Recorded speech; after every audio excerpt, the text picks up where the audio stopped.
Hello friends, आज हम बात करने वाले हैं अपने न्यू मैथमेटिक के चैप्टर के बारे में, जिसका नाम है सेट थियरी। ठीक है, तो जनरली सेट थियरी क्या होती है? तो सेट किसे बोलते हैं? तो सेट यानी आप बोल सकते हैं एक ग्रुप। ठीक है, अगर मैं कोई बात करूं तो नेचुरल नंबर का सेट यानी नेचुरल नंबर का ग्रुप, या फिर मैं एक बात करूं कि स्टार का ग्रुप या फिर अपने प्लैनेट का ग्रुप या फिर सेट। ठीक है, तो वो सब सेट कहलाते हैं। जैसे कि अगर मैं यहाँ पे बात करता हूँ कि नेचुरल नंबर का सेट, तो नेचुरल नंबर का सेट क्या होता है? तो सेट को जनरली इस ब्रैकेट में लिखते हैं। ठीक है, तो यहाँ पे नेचुरल नंबर का सेट होता है 1 2 अप टू एन। तो ये हुआ नेचुरल नंबर का सेट। ठीक है, अगर मैं कलर का सेट बोलता हूँ तो कलर का जनरली सेट क्या होता है? तो रेड, ब्लू। ठीक है, तो वो अप टू जो जो तो आते हैं, तो वो सब बनता है कलर का सेट। ठीक है, तो ऐसे हर एक का अलग अलग सेट होता है। ठीक है, तो यहाँ पे आप बात करें अगर, तो जो सेट होता है उसको कैपिटल लेटर से डिनोट करते हैं। जैसे कि सेट है तो कैपिटल लेटर से डिनोट होता है। ठीक है, कैपिटल लेटर यानी capital A, capital B, capital C up to जो है, तो सेट को कैपिटल लेटर से डिनोट करते हैं। और सेट के जो एलिमेंट होते हैं, अब एलिमेंट किसको बोलते हैं? तो ये 1 2 रेड, ब्लू, ये सब है उसके एलिमेंट। तो एलिमेंट को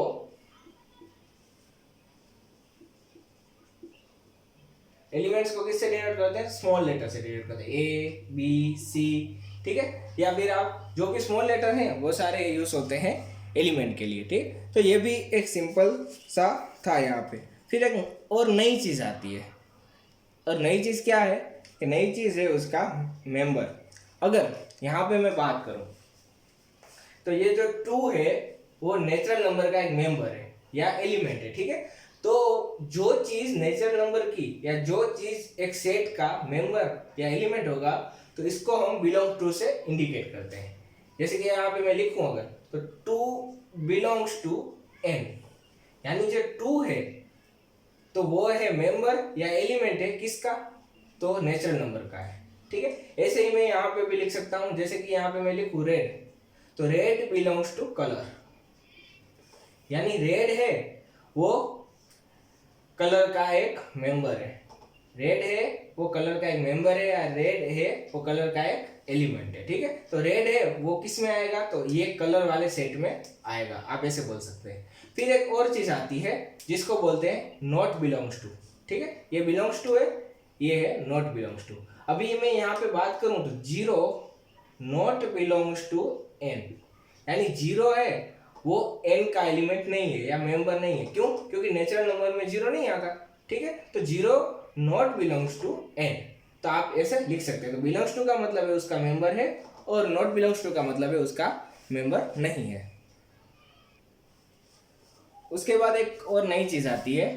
तो जनरली जो सेट होते हैं उसको आप दो तरह से रिप्रेजेंट कर सकते हैं। उसकी दो मेथड है। ठीक है, तो फर्स्ट मेथड है अपनी, उसको उसको बोलते हैं रोस्टर। रोस्टर और टेब्यूलर मेथड। ठीक है, बोलते हैं रोस्टर और टेब्यूलर मेथड। अब रोस्टर और टेब्यूलर मेथड में कैसे होता है मैं आपको बताता हूं। अगर मैं यहाँ पे एक एग्जांपल लिखूं, the set of all even natural number, तो क्या है? सेट है all even natural number less than 20। ठीक है, तो अभी क्या है? तो यहाँ पे है कि एक सेट है वो कैसा है? तो कि इवन नेचुरल नंबर का है। कहाँ से? तो मतलब लेस देन है 20 से, तो लेस देन 20 का इवन नेचुरल नंबर का एक सेट है यहाँ पे। तो अगर इसको लिखना है तो दो तरह से लिख सकते हैं। एक रोस्टर और टेबुलर मेथड में कैसे लिखते हैं तो मैं बताता हूँ। तो हम लिखते हैं ऐसे, हमने कोई भी एक सेट बनाया, यहाँ पे मैंने लिख दिया जैसे कि कुछ ए लिख देता हूँ। ठीक है, अब क्या है? तो कि इवन नंबर है। ठीक है, तो 1 से 20 के बीच में इवन नंबर जो आते हैं वो, क्योंकि लेस देन 20 दिया है, ठीक है। तो लेस देन 20 होगा तो कौन कौन से आएंगे, तो 2 आएगा, 4 आएगा, 6, 8, 10, 12, 14, 16 एंड 18, ठीक है। तो अगर मैं रोस्टर या टेबुलर फॉर्म में लिखूं तो मैं इसको ऐसे लिख सकता हूं। फिर दूसरी एक मेथड आती है, दूसरी मेथड को बोलते हैं सेट सिलेक्ट और बिल्डर मेथड, ठीक है। एक है set select and builder method. अब इसी चीज को मुझे सेट सिलेक्ट और बिल्डर मेथड में लिखना है तो मैं कैसे लिख सकता हूं, तो उसमें आप थोड़े एक साइंटिफिक लैंग्वेज में लिखेंगे। जैसे कि मैं बात करूँ अगर, तो ए आप कोई सेट लिख रहे हैं तो आप कैसे लिखेंगे, कोई इंडिकेशन वाली लैंग्वेज में। जैसे कि यहाँ पे अगर मैं बोलूँ तो एक्स यानी कि ये एलिमेंट, ठीक है। तो x where x belongs to N, हमें क्या लेना है, हमें एक्स लेना है।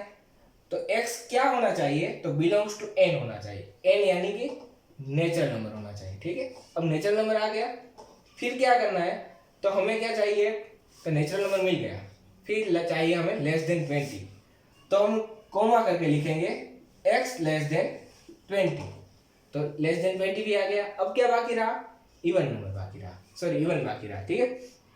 तो हमने यहाँ लिखा कि हमें x चाहिए, तो x where x belongs to n, तो x कैसा होना चाहिए, तो कि नेचुरल नंबर होना चाहिए। तो x बिलोंग्स टू n आएगा, क्योंकि n में ये x आना चाहिए, तो x बिलोंग्स टू n। फिर जो x है वो कितना होना चाहिए, तो लेस देन 20 होना चाहिए। तो यहाँ पे लिखा हमने x लेस देन 20। फिर लास्ट है क्या बाकी रहा, इवन, तो हम यहाँ पे लिखेंगे x इज, ठीक है, x is an even number,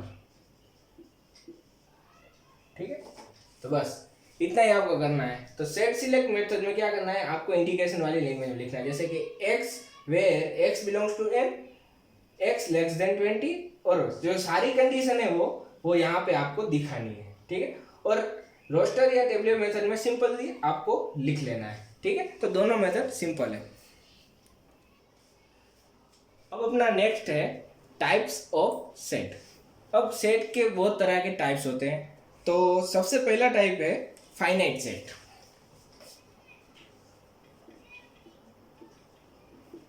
finite set, अब नाम से पता चलता है फाइनाइट, फाइनाइट यानी कि जिसको हम गिन सकते हैं, ठीक है। तो फाइनाइट सेट कैसा होगा कि जिसमें जो एलिमेंट है या फिर उसके मेंबर है उसको हम गिन सकते हैं। तो ऐसा कोई सेट हो तो उसको बोलते हैं फाइनाइट सेट। तो अगर मैं बात करूं, एग्जांपल लूं अगर, तो सेट ऑफ इंग्लिश अल्फाबेट, तो इंग्लिश अल्फाबेट है तो A B C up to कहाँ तक आएंगे, जेड तक आएंगे। तो इसको मैं गिन सकता हूँ, मुझे पता है ये कितने हैं, ठीक है। तो इसको हम क्या बोलेंगे, फाइनाइट सेट बोलेंगे। तो ऐसे जो भी सेट है कि जिसको मेंबर को हम गिन सकते हैं या एलिमेंट को गिन सकते हैं, तो उस सेट को बोलते हैं फाइनाइट सेट। फिर दूसरा आता है, नाम से ही पता चलेगा, इनफाइनाइट। अब इनफाइनाइट सेट क्या होता है, तो इनफाइनाइट सेट इसको बोलते हैं जिसके मेंबर या एलिमेंट को हम गिन नहीं सकते, बहुत सारे हैं, ठीक है। तो उस वाले सेट को बोलेंगे इनफाइनाइट सेट। जैसे कि अगर मैं बात करूं एग्जाम्पल के दौर, तो अगर मैं यहाँ पे बोलूं कि x ऐसा है सेट कि जिसमें ऑड नंबर आते हैं, तो odd number, odd natural number, तो ऑड नेचुरल नंबर कितने होंगे, तो 1 3 5 अप टू, तो वो तो चलते ही जाएंगे, उसका लास्ट एंड ही नहीं होगा। जैसे कि यहाँ एंड था जेड तक, तो यहाँ पे एंड नहीं होगा। तो ऐसे सेट को बोलेंगे हम इनफाइनाइट सेट, कि जिसमें एलिमेंट या फिर उसके मेंबर को हम गिन नहीं सकते। फिर तीसरा आता है, तीसरे का बहुत नाम है, तो उसको हम बोल सकते हैं नल सेट, या फिर आप बोल सकते हैं इसको एम्प्टी सेट, या इसको आप बोल सकते हैं अवॉइड सेट, ठीक है। तो इसके बहुत तरह के नाम है। अब नाम से ही पता चलेगा, जैसे नल या फिर एम्प्टी से पता चलता है एम्प्टी सेट, यानी कि ऐसा सेट कि जिसमें एक भी एलिमेंट ना हो। तो अगर मैं यहाँ पे लिखूं तो एम्प्टी सेट को कैसे लिख सकता हूँ, तो एक्स एक सेट है जिसमें एक भी एलिमेंट नहीं है, तो इसको मैं लिखूंगा 5, या फिर आप डायरेक्ट लिख सकते हैं 5, तो इसको आप बोल सकते हैं एम्प्टी सेट। तो एम्प्टी क्यों, क्योंकि इसमें कोई एलिमेंट ही नहीं, तो डायरेक्ट आप लिखिए 5, या फिर आप एम्प्टी सेट को ऐसे भी डिनोट कर सकते हैं। ठीक है, आप दो तरह से एम्प्टी सेट को डिनोट कर सकते हैं। तो एम्प्टी सेट में फिर से बोलता हूँ कि वो सेट है जिसमें एक भी एलिमेंट या मेंबर नहीं है। तो अगर मैं एग्जांपल की बात करूँ कोई, तो एग्जांपल है कि ओड नंबर बिटवीन 5 and 7। अब 5 and 7 के बीच का ओड नंबर, अब 5 के 7 के बीच में ओड नंबर है ही नहीं, क्योंकि वो तो 6 आएगा, तो 6 तो इवन नंबर है, तो ये कैसे आएगा, तो ये ऐसे लिख सकते हैं। ठीक है, एम्प्टी सेट है, क्यों, क्योंकि मेंबर नहीं है। अभी आप ऐसे लिख सकते हैं। ठीक है, तो आप दोनों तरह से इसको लिख सकते हैं।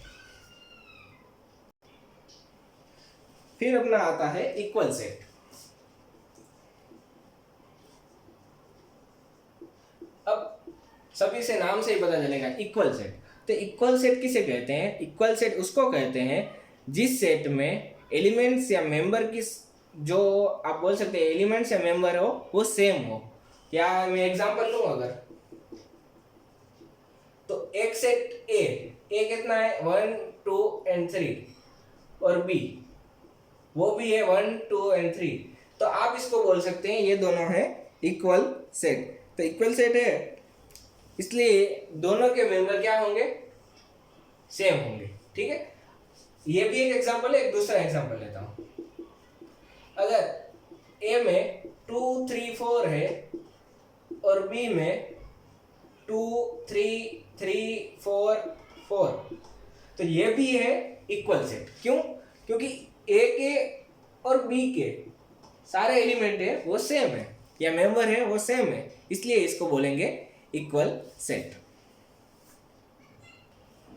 फिर आता है इक्विवेलेंट सेट।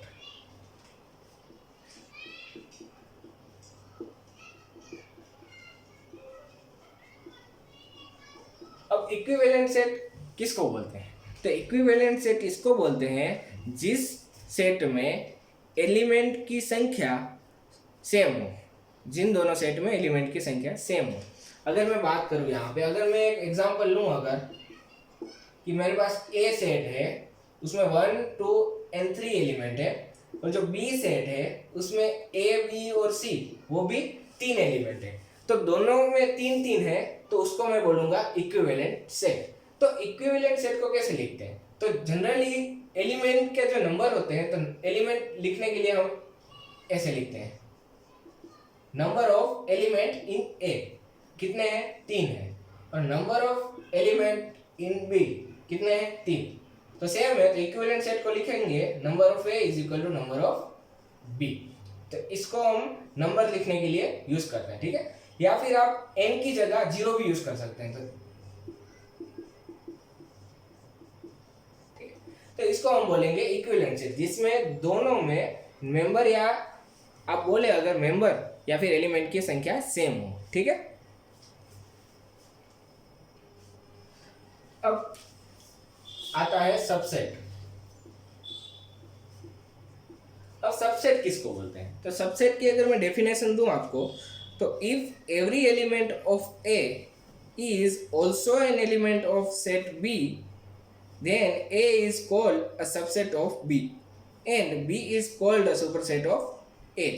ठीक है, तो यहाँ पे क्या बोला, अगर मेरे पास दो सेट है A and B, ठीक है, अगर A का हर एक एलिमेंट वो B में आता है तो A है B का सबसेट है। तो मैं यहाँ पे लिखता हूँ अगर 1 2 3, ठीक है, तो मैंने यहाँ पे 1 2 3 लिखा है, तो यहाँ पे भी मैं लिखता हूँ B का 1 2 3 4, ठीक है। तो यहाँ पे A वो क्या है, तो A के हर एलिमेंट यानी 1 2 and 3 वो किस में आते हैं, तो कि B में आते हैं, तो A सबसेट है B का। ठीक है, तो मैं ऐसे लिख सकता हूँ A सबसेट है B का, तो सबसेट को ऐसे डिनोट करते हैं, या फिर आप ऐसे भी लिख सकते हैं A सबसेट है B का। ठीक है, तो ए सबसेट है बी का, पर बी क्या है, तो बी सब सुपर सेट है ए का, तो सुपर सेट यानी बी सुपर सेट है ए का, तो इसको आप बोल सकते हैं सुपर सेट, और इसको आप बोलेंगे सबसेट। फिर से एक बार बोलता हूं, अगर ए के सारे एलिमेंट बी में आते हैं तो ए को बोलेंगे, वो ए क्या है, तो ए है वो बी का सबसेट है, ठीक है, इसको बोलते हैं सबसेट। ऐसे भी आप डिनोट कर सकते हैं, ठीक है। अगर यहां पे मैं बोलूं कि बी ए का है सुपर सेट, ठीक है, बी ए का है सुपर सेट और ए बी का है सबसेट, ठीक है, तो बहुत सिंपल है। इसमें अगर आपको इस तरह लिखना है तो आप इसको भी लिख सकते हैं, अगर सुपर सेट को लिखना है तो सुपर सेट आप ऐसे लिख सकते हैं। तो सबसेट को जनरली ऐसे या फिर ऐसे डिनोट करते हैं। फिर एक और एग्जांपल लेते हैं, अगर यहाँ पे 1 2 3 है और बी में भी यहाँ पे 1 2 3 है, तो इसको भी ऐसे लिख सकते हैं, क्योंकि ए का हर एक एलिमेंट वो बी में आता है, तो ए इज सबसेट ऑफ बी और बी इज सुपरसेट ऑफ ए। तो आप दोनों तरह से लिख सकते हैं, तो ये भी सही है और ये भी सही है, ठीक है। तो ये भी एक सिंपल था। सबसेट में एक और चीज यहाँ पे बचती है, मैं बताता हूँ कि हमने सबसेट की बात की, तो सबसेट में एक और चीज आती है कि every set is a subset of itself, यानी अगर मैं यहाँ लिखूं तो जो भी सेट होगा वो सबसेट होगा खुद का। तो आप ऐसे लिख सकते हैं, तो जो भी सेट है वो खुद का सबसेट होगा। क्यों? क्योंकि हर एक जो सेट होगा वो खुद में तो आएगा, ए के सारे एलिमेंट ए में तो आएंगे, तो ए वो खुद का सबसेट होगा। अगर मैं यहाँ पे लिखूं कि ए में 1 2 है, तो यहाँ पे 1 2 जो एलिमेंट है सबसेट है ए के, ठीक है, क्योंकि ए में तो आएंगे 1 2, तो यहाँ पे मैं ए सबसेट है ए का, तो हर एक एलिमेंट है वो ए में आ रहा है, तो इसको हम बोल सकते हैं ए सबसेट है ए का, यानी कि हर सेट है वो खुद का सबसेट होता है, ठीक है। फिर दूसरा आता है empty set is a subset of every set, ठीक है। अब एम्प्टी सेट किसको बोलते हैं, तो एम्प्टी सेट आता है 5, तो 5 तो हर एक में आएगा। अगर आप इसका लिखेंगे एलिमेंट को, तो एलिमेंट को आप ऐसे लिख सकते हैं, 1 2 का अगर एलिमेंट लिखेंगे तो इसको आप लिख सकते हैं 1 1 2 1 2 और 5। 1 2 को आप ए भी लिख सकते हैं, ठीक है। तो ए तो खुद का ए में आ रहा है, तो ए सबसेट है खुद का, यानी ए इटसेल्फ सबसेट ऑफ ए, तो आप ए को ऐसे लिख सकते हैं, ए सबसेट है खुद का, ठीक है। यहाँ पे आप देखिए 5 भी आ रहा है, तो 5 सबसेट है ए का। तो आप ये मान के चलिए कि कोई भी सेट होगा तो उसमें ए आएगा और 5 आएगा, तो आप बोल सकते हैं कि every set is a subset of itself, ठीक है। तो एवरी सेट होगा खुद का सबसेट होगा। और दूसरा है empty set is a subset of every set, ठीक है। तो एम्प्टी सेट भी हर एक का सबसेट होगा। फिर एक लास्ट में आता है ये दोनों, ये ठीक है। तो ये दोनों आपको याद रखने पड़ेंगे कि 5 और खुद सेट वो खुद का सबसेट होगा, ठीक है। तो 5 और सेट हमेशा 2 एलिमेंट यहाँ पे आएंगे। फिर नेक्स्ट आता है प्रॉपर सेट।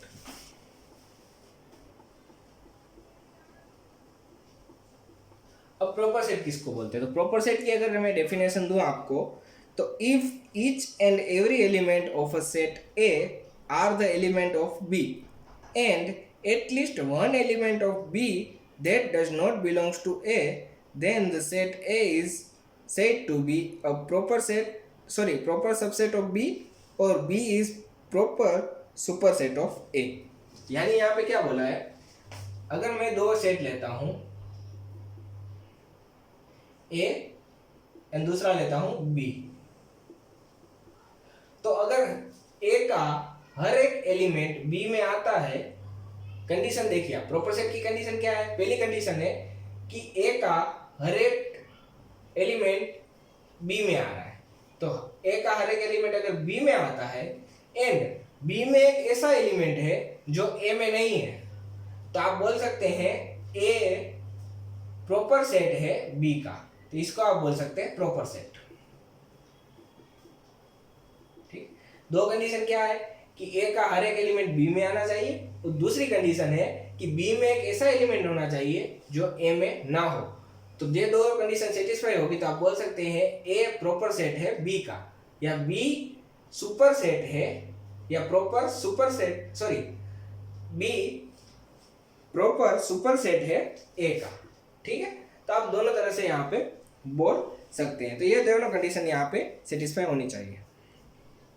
तो एक और चीज यहाँ पे सामने आती है, वो बहुत इंपॉर्टेंट है, सबसेट एंड सुपरसेट का डिफरेंस। तो दोनों में डिफरेंस क्या है? तो अगर मैं यहाँ पे लिखूं सबसेट, तो यहाँ पे लिखता हूं प्रॉपर सेट।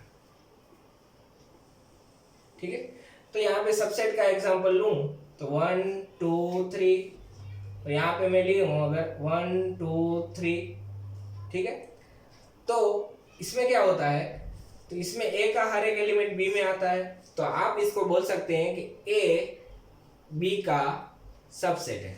ठीक है, अब प्रॉपर सेट आप बोल सकते हैं इसको? तो नहीं बोल सकते। क्यों? क्योंकि देखो ए का हर एक एलिमेंट बी में आ रहा है, वो कंडीशन सेटिस्फाई हो रही है। ठीक है, फिर दूसरी कंडीशन क्या है कि बी में एक ऐसा एलिमेंट होना चाहिए जो ए में न हो, तो ही आप उसको प्रॉपर सेट बोल सकते हैं। तो यहाँ पे आप बोले अगर, तो कि ए प्रॉपर सेट नहीं है बी का। ठीक है, फिर अगर मैं दूसरा एक एग्जांपल लूं यहाँ पे,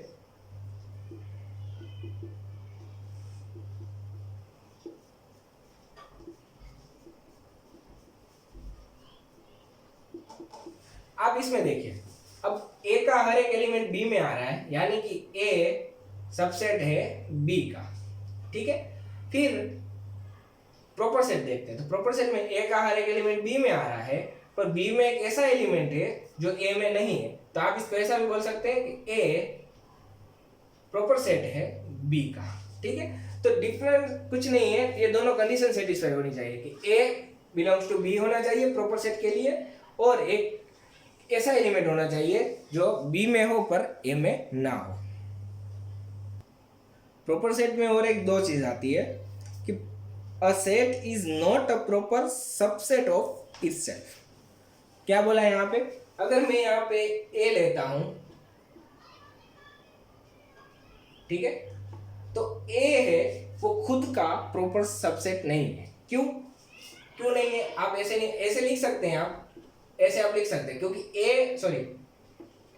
ए है वो खुद का सबसेट है, क्योंकि ए का हर एक एलिमेंट ए में आएगा, पर ए खुद का प्रॉपर सबसेट नहीं है। क्यों? क्योंकि यहाँ पे ए में भी 1 2 आएंगे, और यहाँ पे भी 1 2 आएंगे।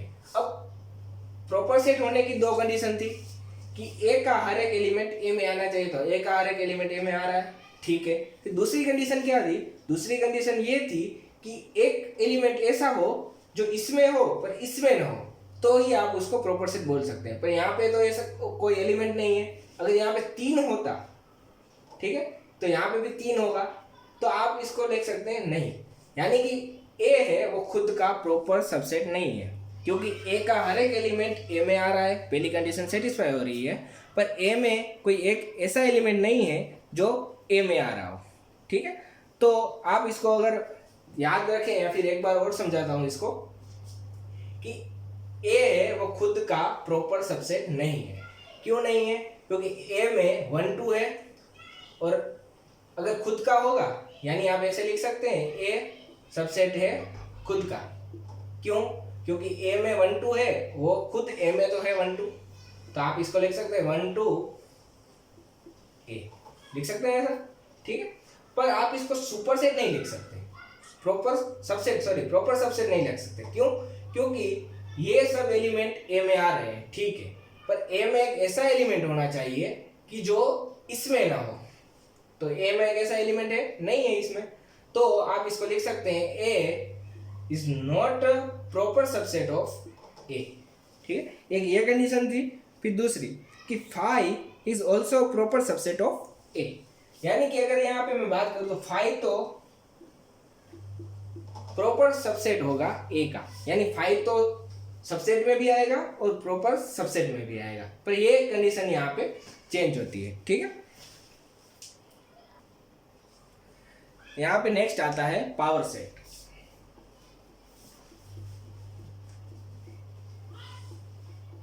अब पावर सेट किसको बोलते हैं? अगर डेफिनेशन दूं आपको, the set of all the subset of a given set A is called the power set of A. ठीक है, तो पावर सेट को जनरली पी ए से डिनोट करते हैं, पावर सेट को ऐसे लिखते हैं। ठीक है, पावर सेट को ऐसे लिखते हैं।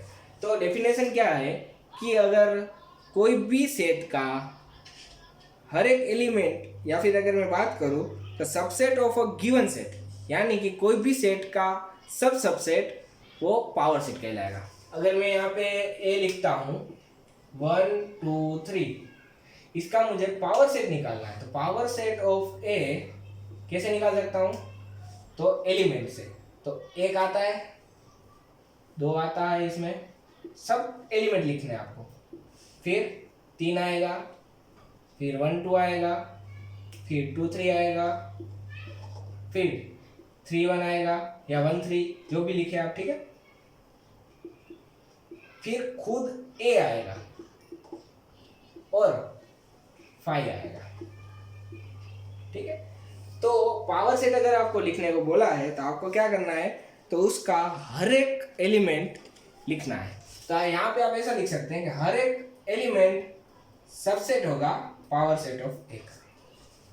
ठीक है, तो जनरली इसको ही आप पावर सेट बोल सकते हैं। पावर सेट मतलब कि हर एलिमेंट, सेट का हर एक एलिमेंट, या फिर सेट का हर एक एलिमेंट है वो आपका ए में आना चाहिए। यानी कि अगर मैं बोलूँ तो सबसेट ऑफ गिवन सेट वो होगा आपका पावर सेट। ठीक है, फिर नेक्स्ट आता है कि पावर सेट के अगर आप देखें तो पावर सेट में टोटल नंबर ऑफ संख्या कितनी होगी, या फिर आप बोले कि नंबर कितने होंगे इसमें, तो टोटल एलिमेंट के नंबर कितने हैं यहाँ पे? कितने हैं? 3 3 6 7 और 8। तो यानी कि पावर सेट के अगर नंबर आपको देखने हो, एलिमेंट नंबर, तो आप 2n, ये क्या है? तो ये है आपका एक फॉर्मूला है, आपको नंबर निकालेगा, एलिमेंट निकालेगा। ठीक है, या नंबर निकालने का आप बोले तो total element, number of element कितने होंगे?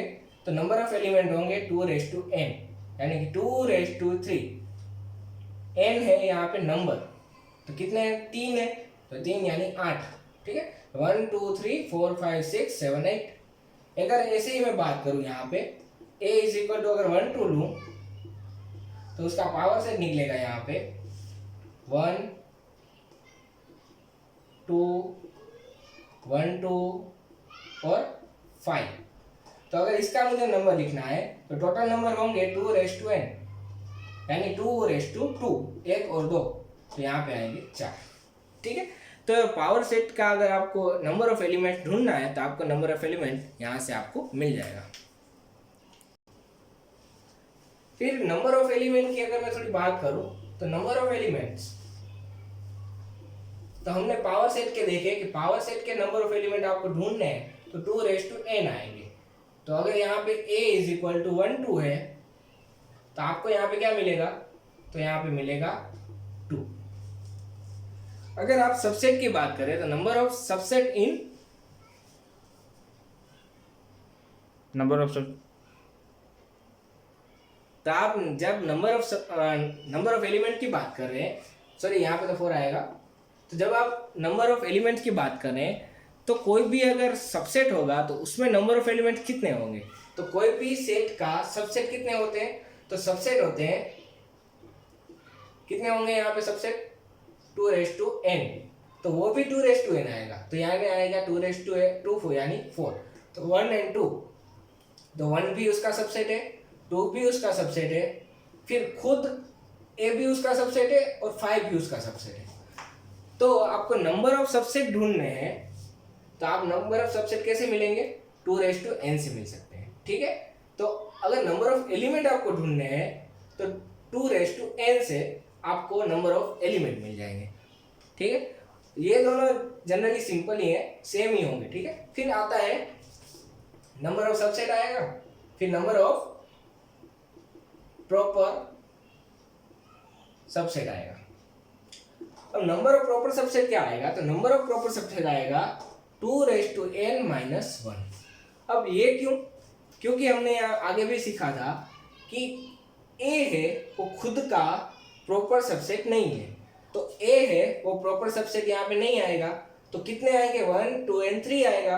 तो यहाँ पे अगर आप बात करें तो 2n यानी कि 2 - 1 यानी 4 - 1 = 3, ठीक है। एक कम आएगा, तो क्यों, क्योंकि a है वो खुद का प्रॉपर सबसेट नहीं है। तो मैं अगर फिर से बात करूँ तो नंबर ऑफ एलिमेंट की बात करूँ तो नंबर ऑफ एलिमेंट कितने होंगे, तो पावर सेट के नंबर ऑफ एलिमेंट होंगे 2n, तो 2 यानी 4, ठीक है। यहाँ पे तो a आएगा, अभी तो a आएगा, ठीक है। तो 2 यानी 4, तो 1 2 3 4। नंबर ऑफ सबसेट की अगर मैं बात करूँ तो नंबर ऑफ सबसेट कितने होंगे, तो 2n ही होंगे, यही आएंगे यहाँ पे, तो 2 यानी यहाँ पे आएंगे 4। अगर आप नंबर ऑफ प्रॉपर सबसेट की बात करें तो नंबर ऑफ प्रॉपर सबसेट आएंगे 2n-1। क्यों, क्योंकि a है वो इसका प्रॉपर सबसेट नहीं है, इसलिए a निकल जाएगा, तो कितने आएंगे यहाँ पे 3 आएंगे, ठीक है। फिर आता है यूनिवर्सल सेट।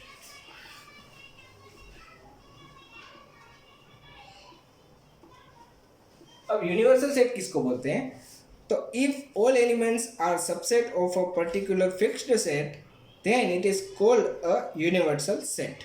अब यूनिवर्सल सेट को आप एस से डिनोट कर सकते हैं, यू से डिनोट कर सकते हैं, या फिर आप इसको म्यू से भी डिनोट कर सकते हैं। तो 3 तरह से आप यूनिवर्सल सेट को डिनोट कर सकते हैं। अब यूनिवर्सल सेट किसको बोलते हैं, तो यूनिवर्सल सेट उसको बोलते हैं कि एक फिक्स सेट हो कि उसमें सब आ जाए। अगर मैं यहाँ पे अगर बात करूँ तो अगर A है, A B and C है, तो अगर मैं यूनिवर्सल सेट लिखूँ तो यूनिवर्सल सेट ऐसा है, ये क्या है, तो कि अल्फाबेटिकल लेटर है, इंग्लिश के अल्फाबेट है, ठीक है। तो ये 3 है वो सेट A में आ रहे हैं, तो इसका यूनिवर्सल सेट में लिखूँ तो यूनिवर्सल सेट होगा A B up to Z। तो यूनिवर्सल सेट यानी कि अल्फाबेट के सभी जिसमें आ रहे हैं इसको बोलेंगे यूनिवर्सल सेट।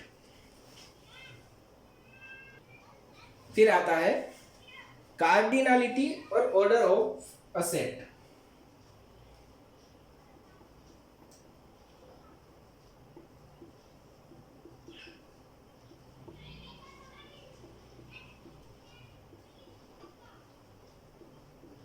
कार्डिनलिटी किसको बोलते हैं या ऑर्डर ऑफ सेट किसको बोलते हैं, तो जब आप किसी भी सेट का नंबर ऑफ एलिमेंट आप डिफाइन करते हैं तो उसको बोलते हैं कार्डिनलिटी और ऑर्डर ऑफ सेट। तो जनरली कार्डिनलिटी या ऑर्डर ऑफ सेट को कैसे डिनोट करते हैं, तो NA या फिर 0A।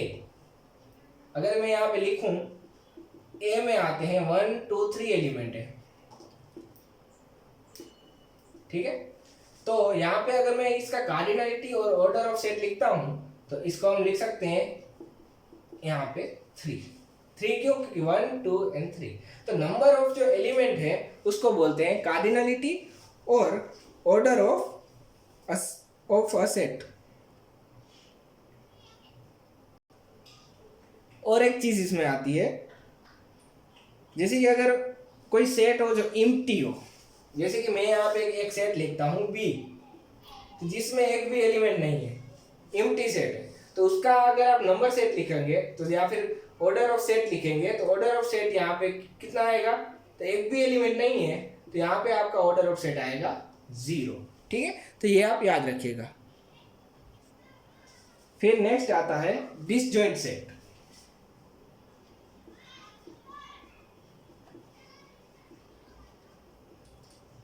अब डिसजॉइंट सेट है और नाम से ही पता चलेगा कि two set A and B are said to be disjoint set if they have no elements in common, sorry is common, ठीक है। तो अगर ऐसे दो सेट हैं जिसमें एक भी एलिमेंट कॉमन नहीं है तो इसको आप बोलेंगे डिसजॉइंट सेट। अब डिसजॉइंट सेट को कैसे डिनोट करते हैं, तो डिसजॉइंट सेट को लिखते हैं अगर मैं यहाँ पे ए का एलिमेंट लिखूँ 2 3 1 2 और बी का जो एलिमेंट है वो है 3 4, तो ए और बी में इसका मतलब है कॉमन एलिमेंट, ठीक है। इसका बाद में आएगा, पर अभी मैं इसका ऐसे ही रखता हूँ। तो इसको अगर आप बोले तो दोनों में जो कॉमन है, ठीक, और बी में जो कॉमन है कुछ नहीं है, क्योंकि यहाँ पे 1 2 है, यहाँ पे 3 4 है, कॉमन कुछ नहीं है। तो ए और बी में कुछ कॉमन नहीं है, इसलिए यहाँ पे आएगा 5। तो ऐसा कोई अगर आता है जहाँ ए और बी में कोई कॉमन नहीं है और 5 आता है, तो इसको बोलते हैं डिसजॉइंट सेट। फिर आता है यूनियन सेट।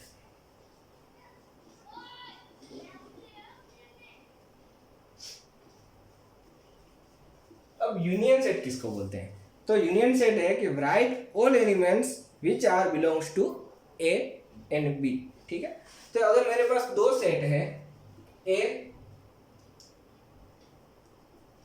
1 2 है और यहाँ पे बी है, और बी में जो एलिमेंट है 3 और 4 है, तो यूनियन को जनरली यू से रिप्रेजेंट करते हैं, ठीक है। जनरली यू, अगर ऐसा यू है तो वो यूनिवर्सल सेट है, पर अगर सिर्फ ऐसा यू है, इसको यू तो नहीं बोल सकते, पर ऐसा अगर सिंबल है तो इसको आप बोलेंगे यूनियन, ठीक है। तो अगर ए और बी का आप यूनियन ले रहे हैं, तो ए और बी का अगर आप यूनियन ले रहे हैं तो क्या आएगा? तो ए में भी है और बी में भी है, ये आएगा ए यूनियन, यानी कि 1 2 3 4, ठीक है, सिंपल है। जो ए में भी है और बी में भी है वो आएगा ए यूनियन बी, ठीक है। फिर उसके बाद आता है इंटरसेक्शन ऑफ सेट।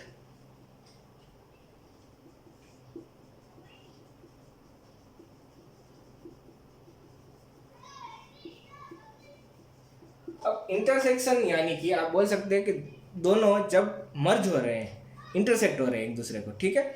तो पूरे मर्ज नहीं हो रहे, पर थोड़े मर्ज हो रहे हैं कि जहाँ पे कुछ एलिमेंट ऐसे हैं कि दोनों में कॉमन है। यहाँ पे अगर मैं बोलूँ ए क्या है, तो ए 1 2 3 है, और यहाँ पे बी है वो है 2 3 4। तो यहाँ पे 2 और 3 और यहाँ पे 2 और 3 कॉमन है। तो अगर आप एक इंटरसेक्शन सेट को लिखिए तो इंटरसेक्शन सेट क्या होगा? तो यूनियन का उल्टा होगा। तो इसको आप ऐसे रिप्रेजेंट कर सकते हैं, ठीक है। तो आप लिखेंगे ए इंटरसेक्शन ऑफ बी, तो कितना मिलेगा यहाँ पे? तो मिलेगा आपको 2 और 3। 2 और 3 क्यों? क्योंकि दोनों में जो कॉमन है वो आएगा उसका इंटरसेक्शन। फिर नेक्स्ट आता है difference of set.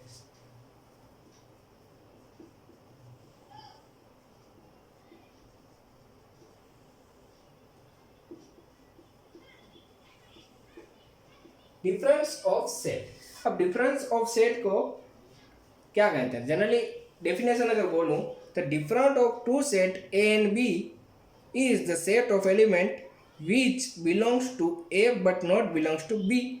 It is denoted as, तो आप कैसे डिनोट कर सकते हैं? जनरली डिफरेंस ऑफ सेट को आप ऐसे डिनोट कर सकते हैं, ऐसे या फिर ऐसे, ठीक है। दोनों तरह से आप लिख सकते हैं। डिफरेंस ऑफ सेट को आप ऐसे या फिर ऐसे, दोनों तरह से आप डिनोट कर सकते हैं। तो इसका मतलब क्या होगा कि ए में होगा पर बी में ना हो, ऐसा एक सेट। या आप अगर बात करें तो ए में है पर बी में नहीं है, ठीक है। तो अगर यहाँ पे मैं लिखूं 1 2 3 4 और यहाँ पे मैं लिखूं 2 3, तो अगर मैं इसका डिफरेंस ऑफ सेट लिख रहा हूं तो ए माइनस बी, और ऐसे भी लिख सकता हूं, ठीक है। तो क्या आएगा? तो ए में है और बी में नहीं है, तो ए में क्या है? तो ये है, उसमें बी में नहीं है ऐसा, तो बी में क्या नहीं है? तो 1 और 4 नहीं है, तो आएगा 1 और 4, ठीक है। अगर मैं इसका उल्टा कर दूं, जैसे कि यहाँ पे 5 आ रहा है, ठीक है। अगर मैं इसका उल्टा कर दूं, b माइनस ए लिख रहा हूं, तो यानी है b में है और a में नहीं है। तो b में है ये सब और a में नहीं है, तो a में क्या नहीं है?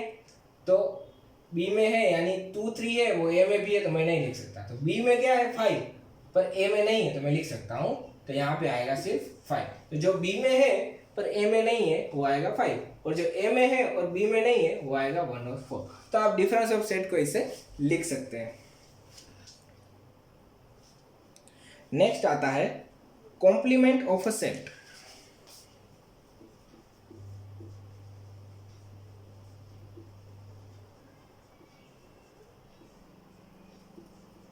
Complement of a set. अब कॉम्प्लीमेंट ऑफ अ सेट किसको बोलते हैं?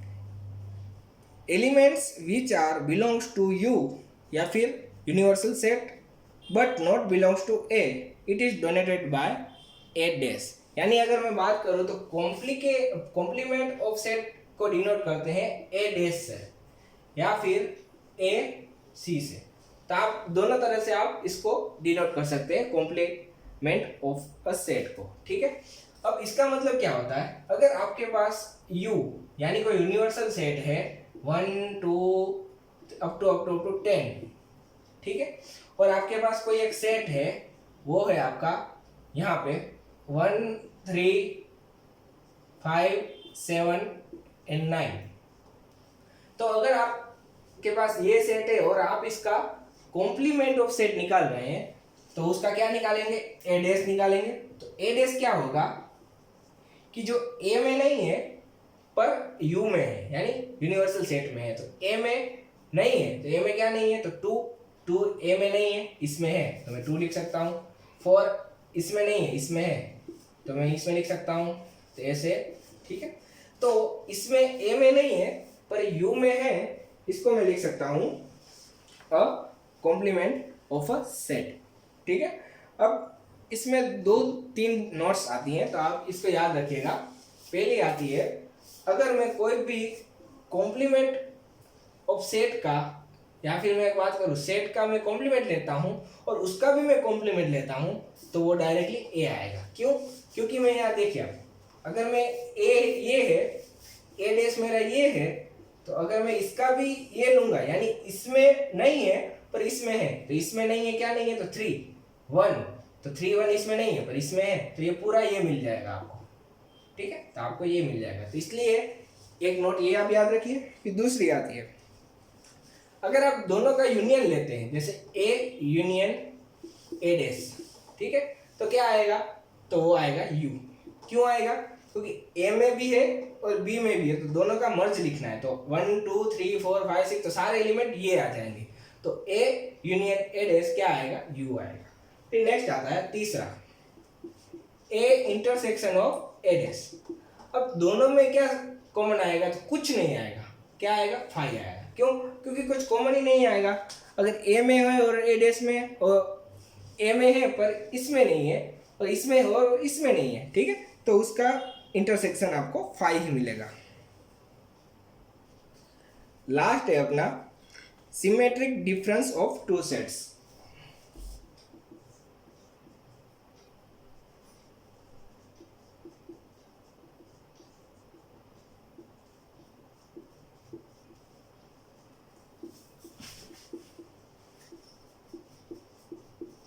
ठीक है, तो सिमेट्रिक डिफरेंस ऑफ 2 सेट्स। अब सिमेट्रिक डिफरेंस ऑफ 2 सेट को कैसे रिप्रेजेंट करते हैं?